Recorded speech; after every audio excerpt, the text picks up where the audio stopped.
महिला हत्यारिन लोशा संगठन की जुइबू से बचने के लिए हजारों मीटर ऊंचाई पर उड़ते विमान से कूद जाती है। उसे लगता है कि वह बच निकली है, लेकिन अगले ही पल उसे एहसास होता है कि उसका संपीड़ित पैराशूट गायब है और मौत तय है। तभी उसके हाथ में मौजूद रक्त स्नान तेज रोशनी छोड़ता है और उसे पूरी तरह ढंक लेता है। संगठन का नेता यकीन से कहता है कि 30,000 मीटर की ऊंचाई से गिरकर कोई नहीं बच सकता, लेकिन रक्त प्रवाह जेड होने के कारण लोशा मर नहीं सकती और उसे हर हाल में ढूंढने का आदेश देता है। उसी समय ब्लैक फॉरेस्ट यूनिवर्सिटी की छत पर लोइंग नाम की छात्रा को घेर कर अपमानित किया जा रहा होता है, क्योंकि उसकी जहरीली चचेरी बहन मानती है कि दुआनमू चेन केवल उसी के योग्य है। वह सबके सामने लोइंग की डायरी पढ़ती है, जिसमें दुआनमू चेन के लिए उसका एक तरफा प्रेम लिखा होता है। लोइंग डायरी वापस लेने बढ़ती है, लेकिन उसे धक्का देकर नीचे गिरा दिया जाता है। उसकी मौत के साथ ही रक्त स्नान के प्रभाव से लोशा लोइंग के शरीर में पुनर्जन्म ले लेती है। होश आने पर वह खुद को अस्पताल में पाती है और रक्त स्नान को पास रखे देखती है। माँ उसे जागता देख भावुक हो जाती है और उसकी परवाह लोशा को पहली बार परिवार की गर्माहट का एहसास कराती है,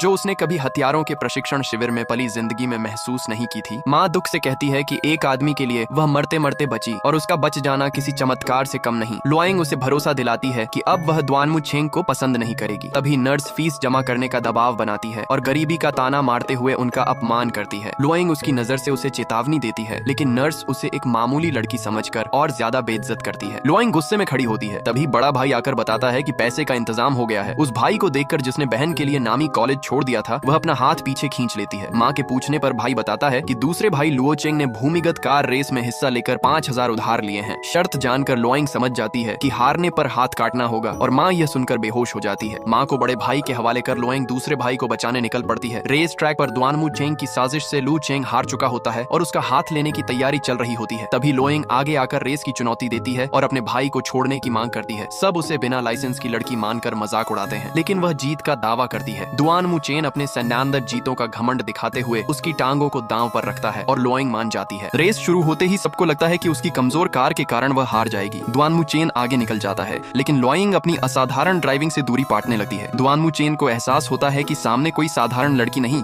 बल्कि विश्व स्तरीय कौशल है। आखिरी हिस्से में वह साजिश से उसकी कार टकराने की कोशिश करता है, लेकिन नतीजा उसके खिलाफ जाता है। निगरानी क्षेत्र से बाहर निकलते ही बाजी पलट जाती है और लोइंग जीत जाती है। उसकी जीत देखकर सब हैरान रह जाते हैं। दुआनमू चेन की हार तय हो जाती है और लू चेंग बच जाता है। परिवार और दर्शक उसकी काबिलियत पर दंग रह जाते हैं।